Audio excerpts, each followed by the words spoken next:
Hi, I'm Donny Couto with Couto Homes, and today we'd like to talk about how to select the right home site for your home.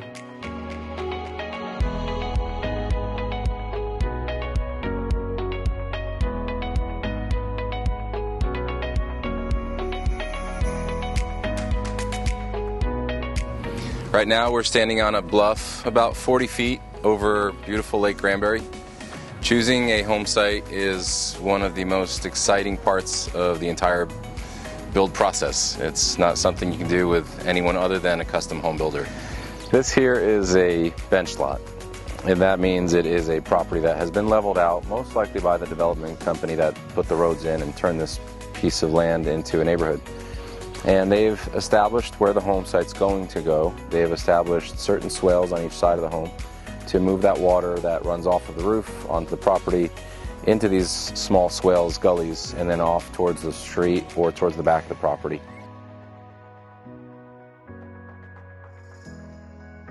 This property here is a unbenched property. So the development company that came in has purchased this site. They put the roads in, but they have left the home site preparation up to each individual homeowner. In this situation, this is a beautiful site that we're working on for Mr. and Mrs. Bell. In this situation, Couto Homes first starts off with meeting with the customer, getting an idea of their vision, of where they're anticipating of putting the home, what are they trying to capture. This customer has this beautiful tree back there that once cleaned up will be a stunner, and they're really trying to capture that as one of the main views out of the home. So that becomes one of the non-negotiables that we maintain. Another one on this unbenched lot is this home to the right is sitting rather low. So we have to be careful on how we're going to move water around this home. This particular project, the back right-hand corner of the home site is 10 feet lower than the front left-hand side. So what we're going to do in this situation, after much research, discussion with customer, what's best for them and the neighborhood and what they're trying to achieve and their vision, is we're going to come in and we're going to lower the left side of the property about 4.5 feet. That's going to give us enough material to move that over towards the right hand side of the property. If you want to look any of this up, we're most likely going to use a Caterpillar D4 dozer to achieve that. On the left hand side we'll have a 4.5 foot tall retaining wall, and on the right hand side we're actually going to go with about a 7 foot tall retaining wall, which is a little bit dramatic, but we're going to create a swale so that we can move that water around the home. The customer won't have any soggy spots in their yard, and it also keeps us from hurting that neighbor down there at the bottom of the hill.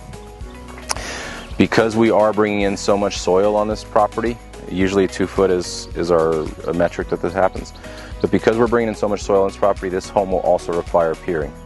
And piering means we're going to come in and we're going to drill 12-inch diameter shafts down until we hit some type of stable soil that comes from having a soil geotechnical report, soil analysis, and understanding the substrate that we have under this property. That pier is going to be a shaft, 12-inch diameter shaft, drilled and poured full of concrete down to that stable soil, and then we'll go ahead and build our foundation on top of that and proceed towards building the rest of the home. Our job is to keep the customer safe in all instances, and sometimes that conversation even goes to the point of Mr. and Mrs. Smith, you're spending a little bit too much money for this property, or this home is going to be way too big for this neighborhood, and we at least want to put that out there that it might be everything that you want, but 10 years from now it might not be the best investment.